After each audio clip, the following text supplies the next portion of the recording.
control of how the time is well spent. I'm urging you all to please sit down without any further delay while we welcome to the podium, with much gratitude and appreciation, Dr. Raghuram Rajan. Thank you.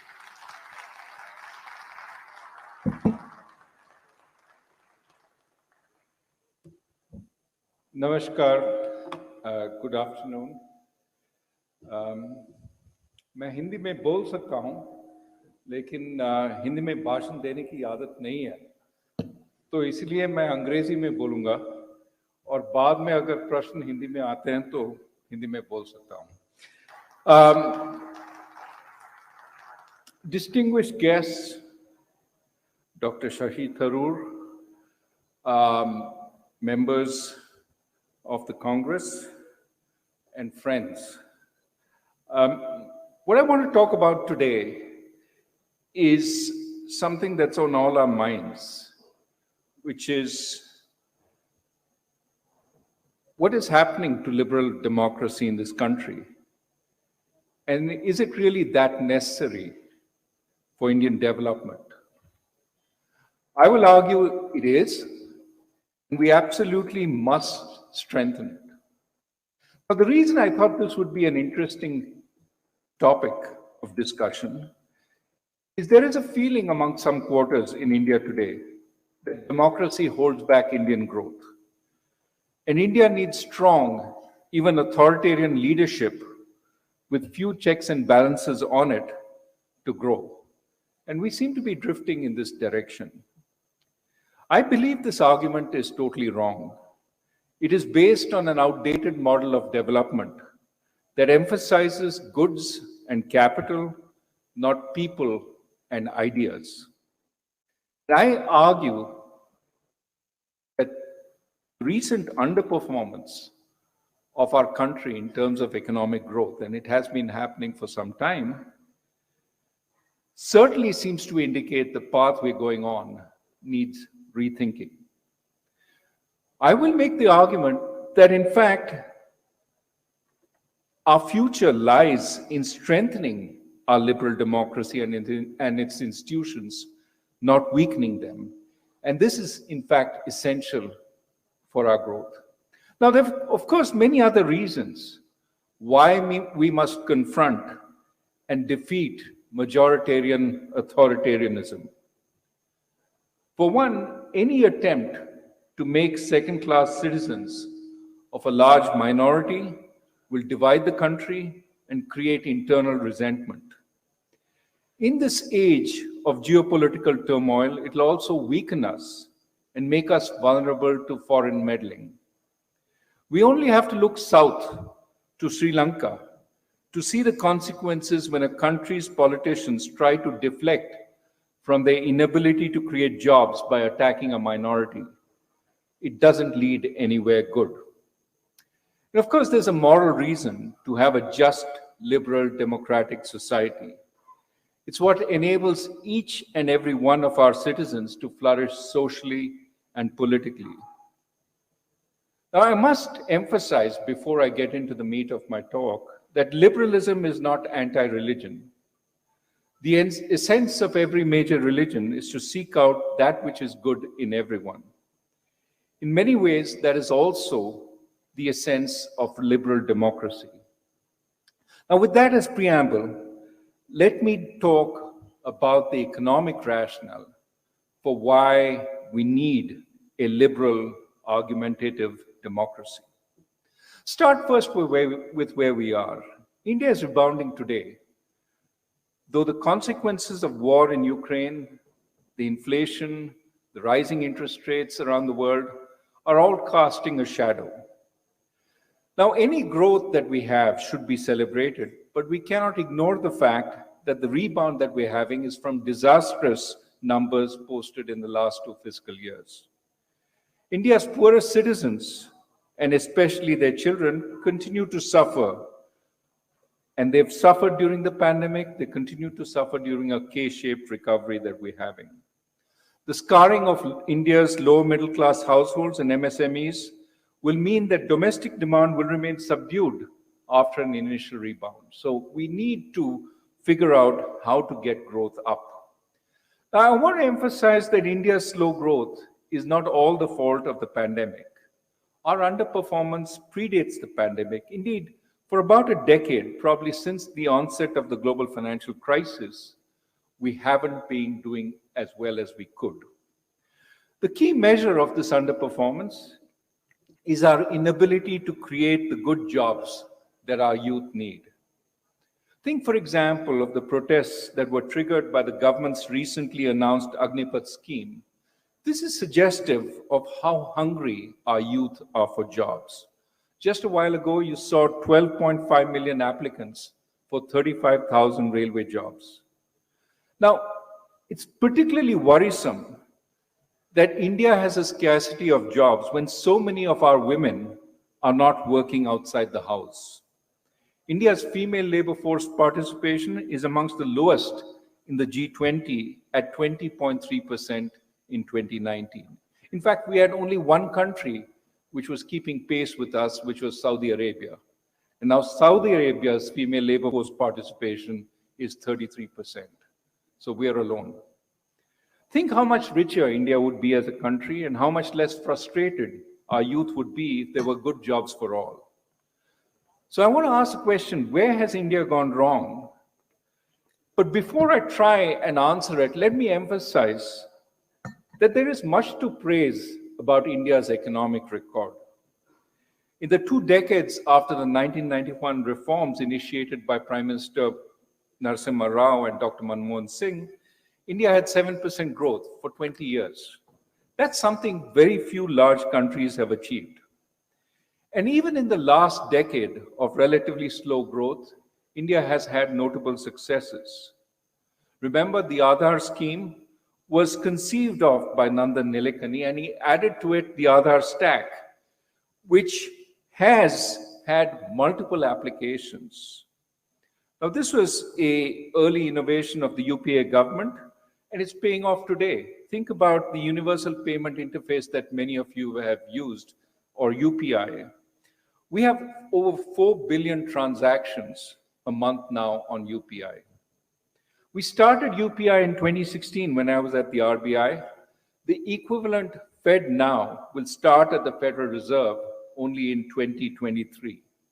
UPI is now studied across the world by central banks intending to implement fast retail payments.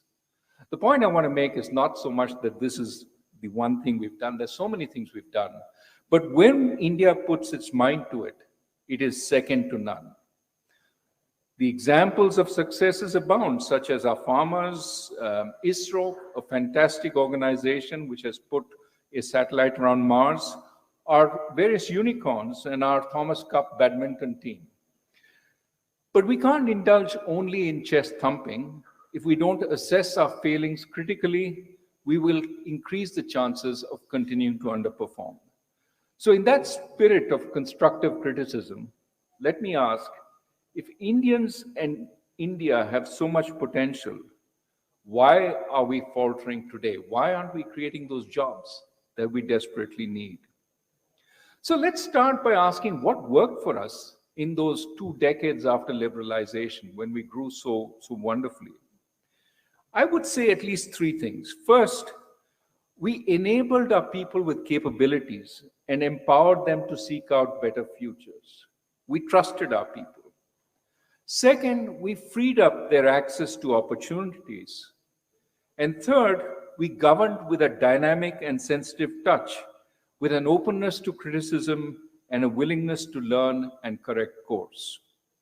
Think, for example, about the things that went right in the decade of the 1990s and the 2000s.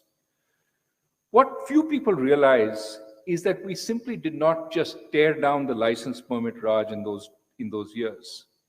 Between 1990 and 2010, we nearly doubled the years of schooling in our population, from 3.6 years on average to 6.6 years. And since then, we've made some progress, more so amongst men than amongst women. Of course, the steady liberalization of tariffs and regulations did make it easier for businesses to grow, and it allowed our better educated workers to get good jobs. Infrastructure investment helped, Prime Minister Vajpayee's Golden Quadrilateral Highway building program opened up India. And further, the UPA's Gram Sadak Yojana and many such yojanas, including in Chhattisgarh, opened and connected India. And as many of you know, once you have a paved road connecting a village to the rest of India, it does wonders for the village economy. Overnight, you see dairy and poultry farming taking off because milk, eggs, and chicken can be transported to markets. Shops start stocking the latest goods. You see phones coming about, you see SIM cards. You essentially see commerce taking over the village. Development occurs before your eyes as people take charge. Our citizens' control over government was further strengthened by the implementation of Panchayati Raj and the UPA's Right to Information Act. And importantly, government tried to reduce the extent to which the economy was controlled from on top. Instead, it tried to energize people from the bottom. We moved to letting the energy of the people and competition between businesses decide, rather than deciding from on top which industries and industrialists were to be favored. Now, this led to 7% growth over 2 decades. But this is the past. What are we doing now? So I think it's important to understand what the current government is trying to do, at least as far as its vision on growth goes. And I would argue its vision centers around the term Atmanirbhar, or self-reliance. Now, to the extent it emphasizes better connectivity, better logistics, better roads, and devotes more resources to it, in some ways this seems a continuation of the past reform decades.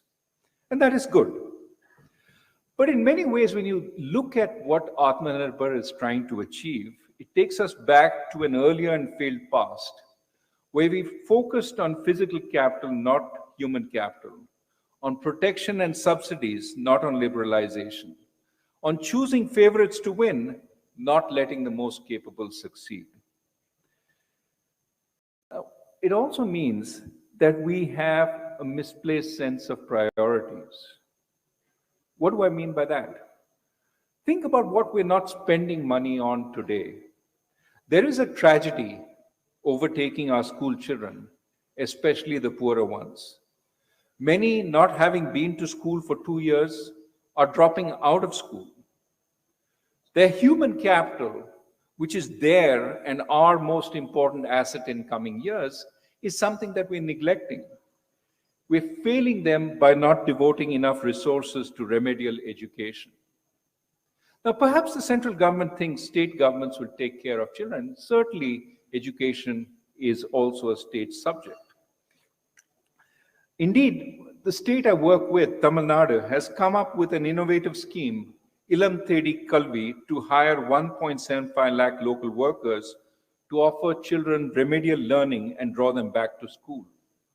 In Tamil Nadu, which has one of the better education systems in the country, workers discovered that over 5 lakh children had dropped out, and these are now being coaxed back. Now, if Tamil Nadu has this problem, think how much worse the problem is across the country. Why aren't we doing more to focus on our children? Why aren't we spending more on our children?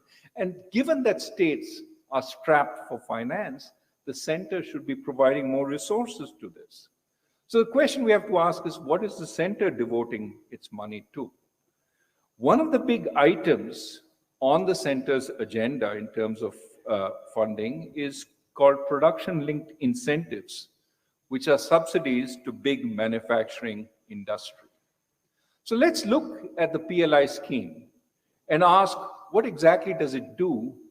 And why do I say it is a reversion to the past rather than forward thinking?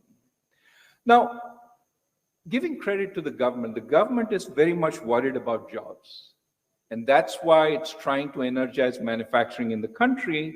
The scheme it has in mind is PLI. Now, clearly, if you think about what PLI does, is it basically argues our industry is uncompetitive. Our manufacturing cannot compete with the world. And on the Ministry of Electronics website, it says we can't compete because of lack of adequate infrastructure, because we have inadequate availability of power, limited design capabilities, not enough focus on R&D by industry, and inadequacies in worker skills. There are all these problems. Therefore, what do? How do we get manufacturing? We offer tariff protection and subsidies. We raise the tariffs on manufactured goods so that our domestic manufacturers have protection, and offer them subsidies so that we can get more manufacturers to come to India and produce. So, for example, take cell phones. In 2017, the tariffs on cell phone imports were raised from 10% to 20%. That gave manufacturers a 20% margin over the world. In addition, in 2020, the PLI scheme was implemented, which gives 6% of the cell phone's invoice price as a subsidy to the manufacturer. And remember, the value added in a cell phone is about 20 to 25% of the cell phone.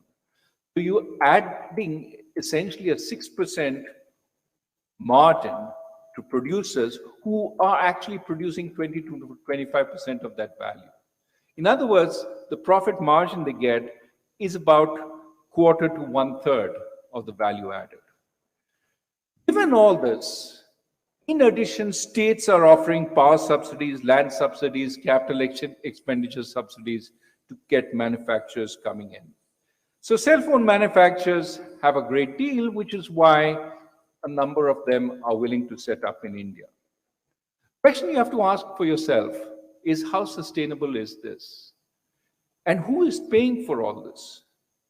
Clearly, because of tariffs, consumers in India pay more than the international market price for cell phones. That, of course, becomes a direct profit to the manufacturers. I checked the price of a popular cell phone, which is available for both in the US and India. It's priced at 43% more in India than it's priced in the US. That's the margin the manufacturer gets for producing it in India. Tells me the domestic citizen is paying a lot for the privilege of having cell phones manufactured in India. In addition, of course, the taxpayer is paying 6% in production subsidy for every cell phone produced in India, and the state taxpayer pays for state subsidies. So no wonder foreign manufacturers are willing to flock in. And of course, this may be worth it if a cell phone industry emerges in India which matches world costs. The key issue then for whether the PLI scheme succeeds or not is whether manufacturers become more efficient over time so India can remove the protection and subsidies. What does history tell us about this? Well, it tells us we tried something like this before. It was called the License Permit Raj, and it failed. Why did it fail? Because in the License Permit Raj, there was no impetus for our industry to get efficient, because protection never ended. Given that protection never ended, they said, we'll always get subsidies, why become more efficient? Now, in PLI, there is an ostensible end date when the subsidies end.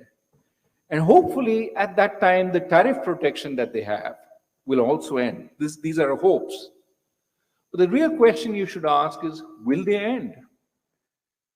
In the meantime, government has done little to remedy the deficiencies that render India uncompetitive, for example, increasing the skill base of the workers. So producers will not be competitive when PLI ends. Already firms are lobbying for PLI schemes to be extended to compensate for the pandemic period. And remember, in a few years, there'll be a lot of Indian workers at risk when the subsidy scheme ends. So the political temptation to end them will be considerable. That's one reason why I think the jury is still out on the PLI scheme. Will it make India a manufacturing giant, or will it take us back to the License Permit Raj? It's quite possible it's the latter.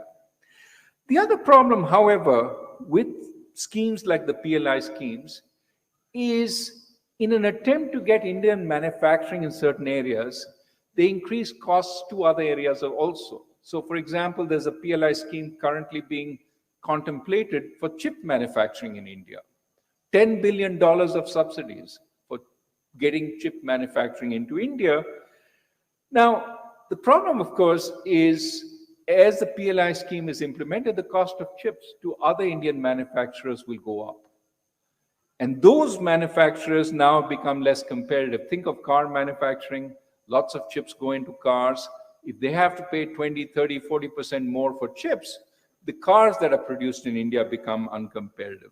Ultimately, the entire economy becomes high cost and inefficient if you spread these costs through the economy. This was what we discovered during the license permit Raj. We're trying that experiment again. Last point, I said one of the things that our reform movement did was it created competition. It was no longer who you knew that determined how well you did, but what you produced, how efficiently you produced. With production-linked subsidies, again, the process about which industries get PLI is non-transparent and completely discretionary, leading to the possibility that taxpayer money goes to subsidize well-connected industrialists rather than sectors where India may have a natural advantage. So, the broader point is that we are trying an experiment which failed with some minor modifications, which may be enough to make it work. But really, one should worry about the larger aim. Should India try and become a manufacturing powerhouse, given how much protectionism there is today on manufacturing export-led growth? Put differently, across the West, across the world, you're seeing increasing protectionism because countries are simply unwilling to accept another China storming its way into their domestic markets. If India is to grow, it has to become another China because that's the size of its workforce. And the West is not open to another China coming into their markets. So even if PLI is effective, we become a manufacturing giant, where are our markets going to be given the kind of protectionism that is emerging, given that China already is there? So what should we do? How do we grow, given that growth is essential? I would say, let's go back to what worked and push it in new directions. What worked? Put people first. Help our people improve capabilities and empower them to seek out better futures. That's number one. Number two, increase their access to opportunities. Number three, govern with a dynamic and sensitive touch. Now, where does all this take us? I would argue that instead of manufacturing-led growth, why not think of a new Indian way? Why not think of service-led growth? If India plays its cards right, it doesn't need to emulate China. It doesn't need to tread along the same path, which is now, as I argued, blocked. It can leapfrog much of the manufacturing stage and go directly to services. Now, let me explain in a little more detail. First, what do I mean by putting people first? When I say putting people first, India has to draw from every person that it has. And in order to draw from every person that it has to give everyone a fair chance, starting from our biggest minority, that is women, and going on to religious minorities like Muslims and disadvantaged castes and tribes. For we know that a discriminatory society is not just immoral, it's weak, as I said earlier. But history also tells us that no minority treated as second-class citizens will stay docile in the face of oppressive behavior by the majority. Equal treatment is not just appeasement. It makes absolute sense. It is the right thing to do. It is also what will take our economy in the right direction. It will allow it to put its best foot forward. Now, so the first element of putting people first is treat people fairly, treat people equally. Second, because of our fiscal resources being strained, we must prioritize. So for example, rather than spending $10 billion on production-linked incentives to create chip factories with some small probability of succeeding. Today, the US is spending $50 billion. We have TSMC in Taiwan spending $30 billion on new factories. So there's a lot of spending on factories going on.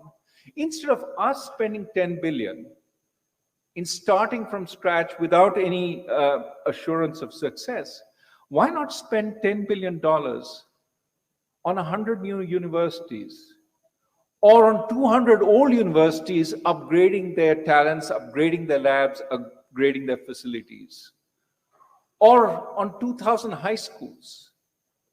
Today, chip manufacturing is becoming a commodity business. Where there is value is in chip design.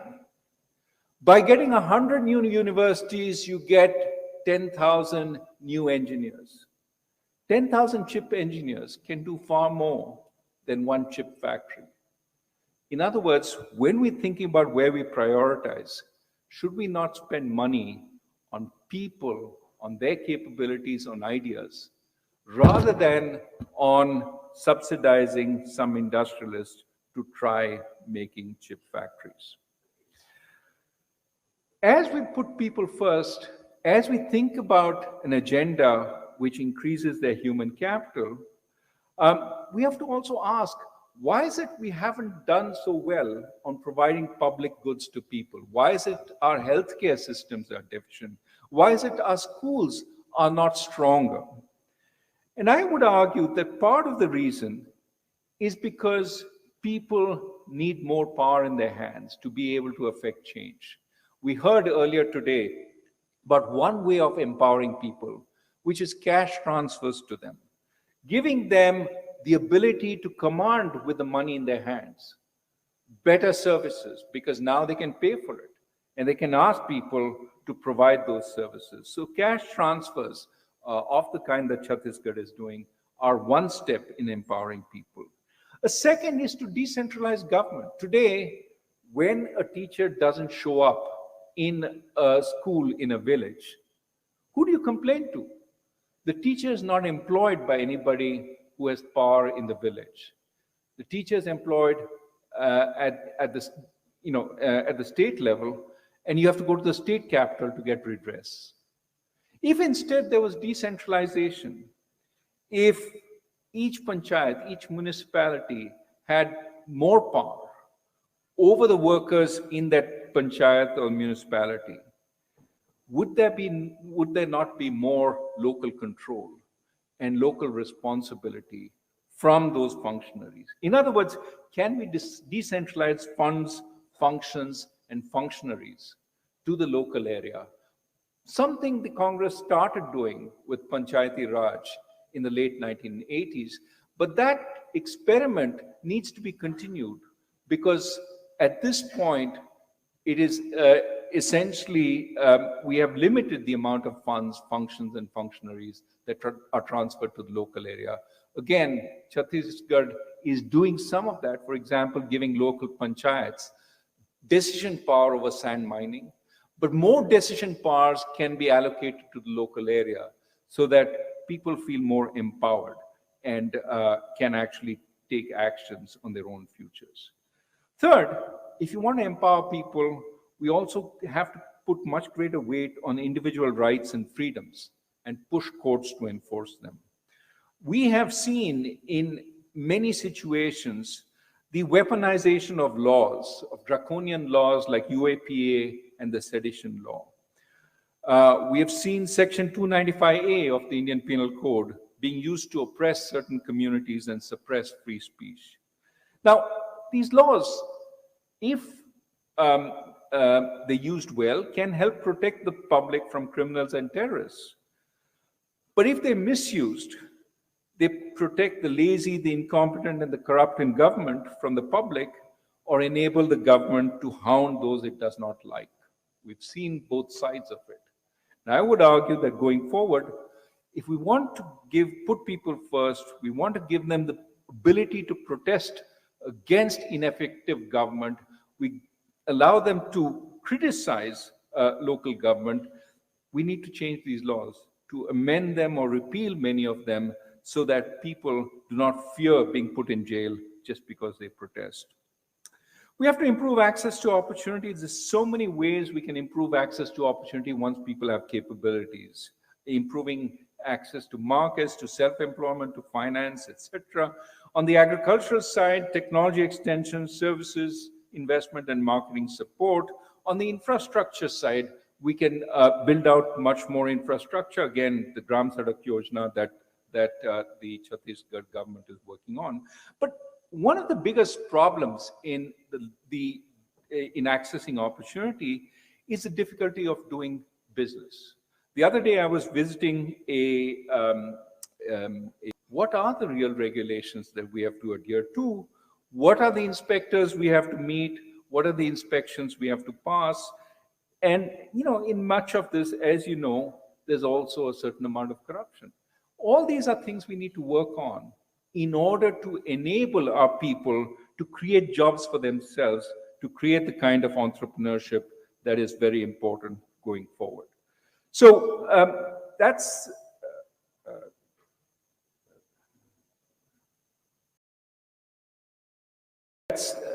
the creating opportunity. Third, we need a learning, transparent government. In the path that we're trying to take, in this new path, which tries to take us out from the tested manufacturing-led growth to something different. We need a government which is willing to experiment, which is willing to try things at a small scale, then roll it out more widely, which is willing to allow data to be gathered both on its successes and failures, which is willing to listen when it goes off track. Now, this requires, therefore, a government that is willing to take criticism. It requires a government that doesn't govern only from the center, from a small coterie which doesn't listen very widely. Instead, decisions should be advised more widely by experts, by discussion in parliament, by debate more broadly. Otherwise, we get very narrow decisions which don't have broad public support. Government should also not suppress unfavorable data. Today, we have no idea what unemployment in India is, because we have absolutely no surveys which collect data on unemployment. We have no idea what the death from COVID was. The number that is officially out there is about 500,000. The number that studies estimate is between 3 and 5 million. It's a big difference between the two. And knowing where the deaths are, how they're occurring, allows government to be responsive. If you suppress the deaths, you have no idea where to act, how to act. The broader point I'm trying to make is data, free speech, criticism, debate, all these are not inessential to government. They're essential to good government because they allow us to find out what's going wrong, allow us to change. Liberal democracy offers governments the best environment to learn and be more effective. This is something that all complex countries have discovered and are taking action on, strengthening their democracy rather than weakening it. And that's the direction we should go. Now, let me end in the last three to 5 minutes. If we do all this, if we put people first, we create opportunities for them, we strengthen government by making it more sensitive and willing to adapt to the realities on the ground, where should we go? How should we create these jobs? Now, we should certainly continue what we're doing. We're building our infrastructure. We're trying to expand manufacturing. We shouldn't do it through subsidies, but following the old path of creating more competition, opening up the economy, trying to encourage more growth in that way. But I also think that we have a new potential path, which is focusing on service-led growth. Let me explain why the environment has changed to favor service exports. By the way, today India exports 400 million in goods. We export 250 million in services. We have a deficit on goods exports. We have a huge surplus on service exports. We have a comparative advantage in services. So the real question is, if we're trying to put the emphasis, where should we put the emphasis? On manufacturing goods or on services? And I would argue we can do it in services. Let me explain why the environment has changed. During the pandemic, it became easy to provide high value-added services at a distance. If a consultant can work from home in Chicago to service clients in Austin, can't she work from Hyderabad to service those clients in Austin? The market for services like consulting, legal and financial advisory, education, and telemedicine are ripe for globalization. And unlike goods, services delivered online cannot be stopped at a physical border. Furthermore, when we talk about protectionism, the biggest suppliers of services in the world are the United States and Europe. And therefore, it is not in their interest to be overly protectionist, to erect barriers to services.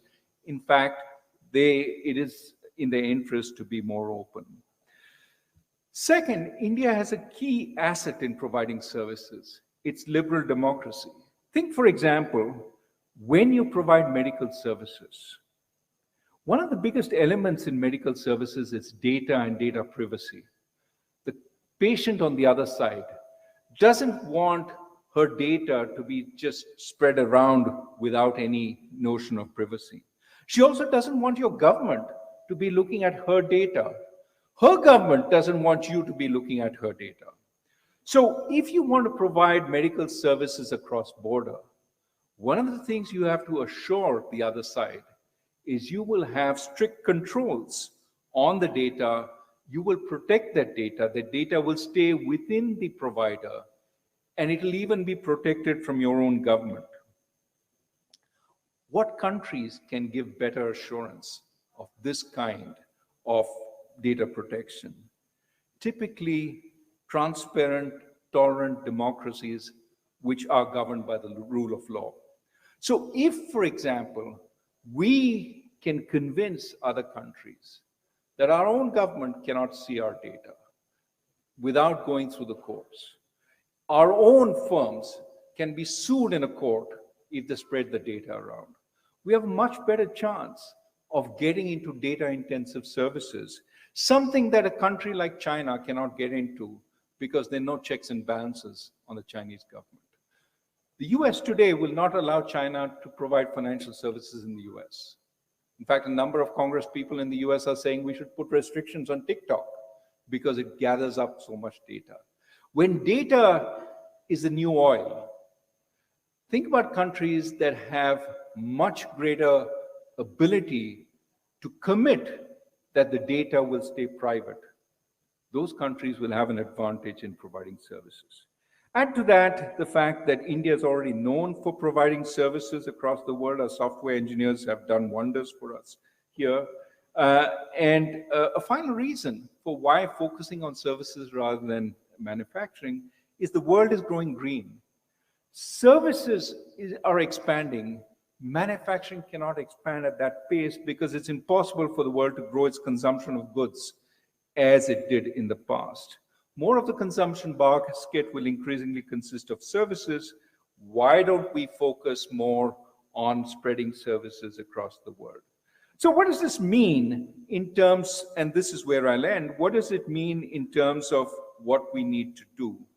Well, certainly we need to improve the capabilities of our people, but we also need to, for example, when we're talking about telemedicine, we need Indian degrees to be recognized across the world. We need, therefore, the process by which Indian doctors get qualified in the US to be made easier, that Indian doctors shouldn't have to travel there, that exams be offered across the world so that Indian doctors can qualify. Similarly, in terms of insurance, one of the biggest things in medicine is that national insurance typically pays for medical services. We need the national health system of the United Kingdom to pay for Indian doctors. We need Medicare, Medicaid to pay for Indian doctors. For that, our government has to take it up with those countries and say, we want to do this. And it'll be good for you because we will be providing medical services, taking some of the burden of your overclogged medical services in the national health scheme In the UK, it takes 6 months to get an appointment for this and that. If we could take some of the pressure off that by providing medical services from India, that would be good, but for that, we need to negotiate with them. The broader point is, instead of just focusing on manufacturing, if we start moving to services and think, what do our service providers need for us to open up the doors to them across the world? Now, last question, you're going to ask, is this going to provide enough jobs? Yes, it can provide jobs to doctors. Yes, it can provide jobs to our well-educated young people who become consultants or lawyers. What about Aam Janta? Is it going to provide jobs for them? Well, first, typically any high-level job in India creates 5 or 6 more jobs. 5 or 6 more jobs around, because there are people who help that doctor, nurses, assistants, clerks, cooks. There's lots of jobs of that kind created. So that's one. Second, those jobs themselves, as they provide incomes, allow those households to educate their children. And the leap forward for that next generation of children is tremendous. At the RBI, for example, I used to see our class 4 employees, typically the peons, when they used to come to our house, they used to bring their children with them. The children were often bank managers working for Infosys. They were successful way beyond their parents. They had made the jump because their parents could put them in reasonable schools and give them a good education. They went on to college, got good jobs. So the point I'm trying to make is we need to create jobs of any kind with reasonable incomes, and then use education, use good healthcare to elevate that next generation, so that in 20 years, they leapfrog their parents and we get a far stronger, far richer, far better economy. So let me end by saying we need an Indian growth path that draws on the capability of Indians and builds on India's historic culture of tolerance and respect for all. It's a growth path that builds on India's liberalism, on our ability to debate, to criticize, to essentially argue with one another. Now, I think this will improve the quality of India's governance, but as importantly, it'll make India trusted by citizens elsewhere in the world. In other words, I'm suggesting that India can become a Vishwaguru, not just based on the basis of ideas of the past, but because it has a new vision of green, inclusive, local-led growth and development, and based primarily on services rather than manufacturing. And it persuades the rest of the world that this works by essentially doing it. This path will not be easy given the current ruling ideology, but I think it can be a manifesto for change, and I'm happy to answer questions from Dr. Tharoor. Now, this is our 75th year of independence. Let me end by saying I believe India's best days are still ahead, but we really have to work to make it so. I think we can, but that work has to start now. Let me start.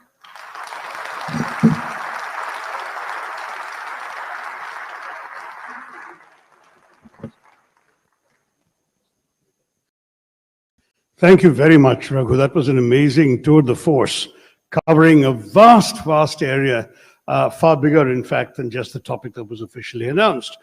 But I'm going to start just by touching base on some of the points you made so that we can take it forward from there. And then I'd